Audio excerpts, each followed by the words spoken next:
はい、どうもこんにちは。本日は、油のタッチのところスムージングして、デコデコになったりとかして汚かったんですけれども、この間3時間かけてタッチだけ塗り直しました。それで、塗り直したのはいいんですけれども、塗装面がデコデコなんですよ。こんな感じで塗装膜がですね、デコデコの状態になっちゃってるんですね。それなので、この塗装のデコデコ具合を削って平らにして、そして磨きをかけることによって、表面加工になりますので、こちらをですね、やりたいと思います。なんでこれをやるのかと言いますと、これを皆さんの車でも使える内容となりますので、塗装し直した時だけに限ったことではなく、新車で買った時からの塗装っていうのも少なからずデコデコになるんですね。なので、やり方をご紹介したいと思います。メリットもあればデメリットもありますので、そちらも踏まえてね、お話を進めていきたいと思います。それでは参りましょう。レッツゴー。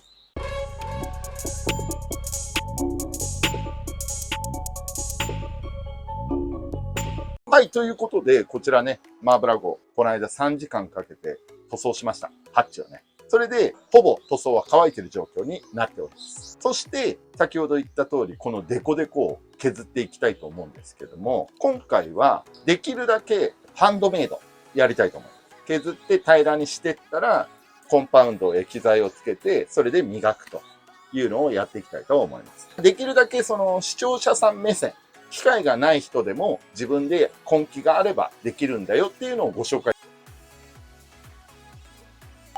さあ、ということでですね、こちらのマーブラが塗ったハッチを削って磨きたいと思うんですけれども、まずそもそもボディの地があるじゃないですか。金属部分。その上にサフェーサー吹いてるんですよ。そしてその上にベースカラーの黒。マーブラの車両の場合はね、黒があります。そしてさらに上にクリアが乗っかってるんですけども、このクリアが歪んでるんで、こういう風に見えるんです。なので、その一番上のクリアの層を削ってあげるんです。そして平らにすることによって、光の屈折っていうのをできるだけ少なくしてあげようということによって、表面加工が施されるので、それをですね、実際にやりたいと思います。それで、これをやるということは、ご覧になってる視聴者さんの車両も、純正でね、買った状態の塗装膜かもしれないんですけれども、実は純正の塗装膜なんかでもデコデコになってます。それなので、それを削ってあげることによって、水垢が取れたりとか、線傷が取れたりとかも含めて、塗装膜の段差っていうのも平らになりますので、そちらをやれば、皆さんの車もデモカー以上の輝きになりますので、そちらなんかはやった方がいいんじゃないかなと思います。ただし、デメリットもございます。デメリットとしては、ワゴン R のルーフなんかでよくあるクリアハゲ。こちらの状況下でやっても、クリアがある部分と、もう地が出ちゃってる部分とで分かれちゃってるので、これをどんなに綺麗に磨いたとしても、色の差が出てしまいます。なので、そういう車両はできません。同時に、真っ平らにするっていうことは、線傷が目立ちやすいんですよ。光の屈折が一切なくなってしまいますので、この、あえてデコデコがあることによって線傷を見づらくさせてるっていうメリットもあるんですよ。なので、それを真っ平らにするっていうことは、光の乱反射がなくなりますので、見た目からすると線傷とかついちゃった場合は非常に目立ちやすくなりますので、そのようなデメリットはあります。ただし、よくね、車をきれいにされてる方なんかだったら、やはり鏡面加工にされた方が非常に光沢感のあるボディとなりますので、そちらをね、どうするかを踏まえて判断していただいて、これからやる作業なんかをご覧いただいて、自分もやってみようって思うんであれば、参考にしていただければと思います。それでは早速、まずは耐水ペーパーで削るんですけれども、マーブラの車両の場合は、これ自分で吹いたんで、ちょっとね、塗膜の段差を作りすぎちゃったんで、なので、マーブラの場合は1200番の耐水ペーパーで削りたいと思います。ただし、買った時からの塗装の具合の状態であれば、だいたい1500番から2000番で結構です。それで削っていくような感じになります。これをね、実際にやってみたいと思います。さあ、じゃあ準備を整えましたんで、これを水をかけながら1200番の耐性ペーパーでやりたいと思います。皆さんの純正から塗られてる塗料の場合は1500番か2000番で結構です。ここからね、やりたいと思います。うやって軽く削っていくと、これでわかるんですよ。点々点なんてのもわかります？うん。これが塗膜の段差なんです。うん。当たってるところと当たってないところがあるので、これを削って平らにしたい。これをやります。ひたすら削ります。フラットにするのね。そう。すごい点々点でしょ。うん。これを削っていくじゃん。削っていくと、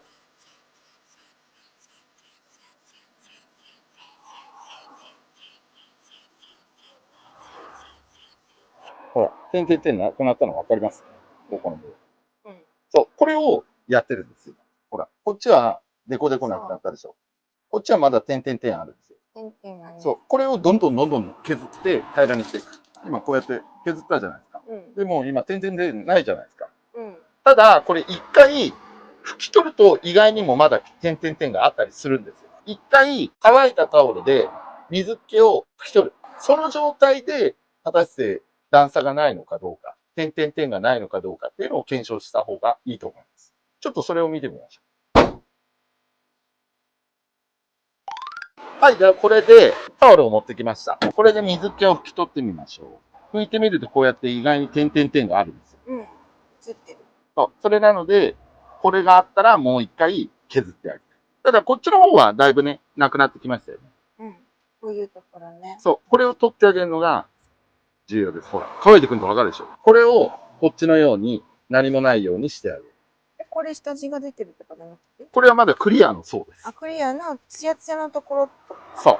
クリアの層を削りすぎると、地の黒の部分が出てくるんで、色味がちょっと変わるんで、それはそれでわかると思います。そしたら、今とりあえず、小スペースで、これで平らになった部分を磨いたら、どれだけツヤが出るのかっていうのを、ちょっとやってみたいと思います。次にやるのは、こちらの極細の液体コンパウンド。極細コンパウンドっていうのであれば、どこのメーカーでも基本的には構いません。私はモノタロウのを使ってます。それ以外でも全然構いません。これを適量塗ります。私はマイクロファイバーでやります。それで、例えばじゃあ、ここの点々点がない平らな部分を磨きたいと思います。それは磨くのにくるくるとかしちゃいけないやつ？機械でやるときなんか丸くやったりとかしてるんで、大丈夫っちゃ大丈夫だけどね。どっちでもいいです。これでもいいし、これでもいいし。お任せします。力加減は？軽く指で押してる程度かな。あんまギュギュギュギュやらなくていいと思います。これで乾いた面で拭くと、ツヤが出だしてるのわかる。ただこれまだ傷が落としきれてないので、今回1200番なんでだいぶきついんですよ。なので、1500とか2000とかだったら手でゴシゴシやってれば早く綺麗になります。これもうちょっとやってみようか。はい、ということでですね、今散々磨きました。どうでしょう？こんな感じで。ポコポコがね、ないね。ツルツルになったね。なったでしょ。ただ、このまんまだと、ワックスの皮膜とかがないので、すぐ傷ついちゃうんです。なので、この上にワックスを塗ってあげる。それによって、この綺麗さっていうのが維持できますので。より輝くってことですね。そういうことですね。あとは、何よりも保護が強いですね。これをやった後に、はい、終わりではなくて、必ずその後に皮膜を作ってあげる。ちなみに、全部やりきる前に、一点デメリットを紹介したいと思います。今、磨いたじゃないですか。で、こっちは磨いてない。なんでこっちも悪くないのかっていうと、光が乱反射してるから傷が目立ちづらいってさっき言ったじゃないですか。これちなみに今の状態で、ここさっき磨いて真っ平らになったところでしょ？これ線傷つけます。つけたでしょ？それとこっち線傷つけます。目立ち度が違うんですよ。こっちは乱反射してるから、傷が分かりづらいんですよ。カメラだとなかなか伝わりづらいんだけどね。カメラでもやっぱこっちの方がよく映ってる。映るでしょ？そう。光をそのまんま通してくれてるんで、塗装膜が平らな方が線傷っていうのは目立つんですよ。その代わり、デコデコになってる方が線傷っていうのは目立ちづらいんですよ。そうですね。そう。それなので、これは人によってどっちを活かすかっていうのは問われます。平らだったらこういう症状。デコデコだったらこういう症状。っていうのなんかを視聴者さんの中で、まあよく考えてどうするかっていうのを検討した方がいいと思います。これをやっていきたいと思います。ちょっとスキップしたいと思います。はい、頑張ってね。はい。夕方までに終わってね。そうだね。それぐらいで終わらせたいと思います。はい。まあ今、午前中なんでね。はい。根気よくやっていきたいと思います。はい。では、スキップしたいと思います。どうですか？一応やってて、まあ手磨きでやってたんだけど、この後時間がないんで、ちょっと機械入れちゃいました。容量は同じなんだけど、今一応マーブラは1200万で磨いて、その後極細のコンパウンドだけで仕上げました。本当はその後超微粒子っていうのもあるんですけども、まあ極細だけでもそれなりにかなりテカテカになりますんで、それで仕上げちゃいました。それで今磨き上げたんで、マーブラがおなじみのこの水垢を落として120日クリーナー、削ったままだとすぐまた汚れたりとか傷がつきやすいので、要はワックスです。これを塗って拭き取ってるところです。これを拭き上げた後にどんな塩梅かね、カメラで収めたいと思います。それまでスキップ。はい、ということでなんとか全てが完了しました。ご覧ください。どうですか？ツヤツヤになった。パッと見てもね、ゴヨゴヨしてない。以前のデコデコな状態よりも鏡な感じになったりします。もっと根詰めてやればもうちょっと綺麗にできます。ただあんまり磨きすぎちゃうと、さっきも言った通り線傷とかがすごく目立っちゃうんですよ。なのである程度の表面加工、焼けをしました。ちょっとさすがに疲れちゃったんで、ただまあこれだけツヤツヤであれば、こうやって映った時に鏡のようにまんま自分が歪んでないで映ってれば平らなんですよ。ただそれが歪んで映ってる場合っていうのは、それは塗装の膜が歪んでる証拠なので、段差がある証拠なので、それを基準として削って磨いてみてどうなのかっていうのを判断していくと、だいぶねいい塩梅の映りになりますので、純正の車は間違いなしにセンチュリーとかじゃない限り最初から鏡のようには映りません。絶対歪んでるんで、それを鏡面加工したい場合なんかは今回やったようなことをやると綺麗に鏡のようになりますので、ぜひ鏡面加工にしてみたい方はお試しいただければと思います。はい、ということで最後までご視聴いただき誠にありがとうございます。高評価やコメントね、ぜひよろしくお願いします。また他の動画がね気になる方はチャンネル登録をしていただいて、不定期の動画をご覧いただければと思います。ということで最後にマーブラじゃんけんをしたいと思います。鏡のように映ってても何を出すかは分かりません。準備はよろしいですか？マーブラじゃんけんじゃんけんぽいということで、マーブラはグーでございました。ということでまたお会いしましょう。さよなら。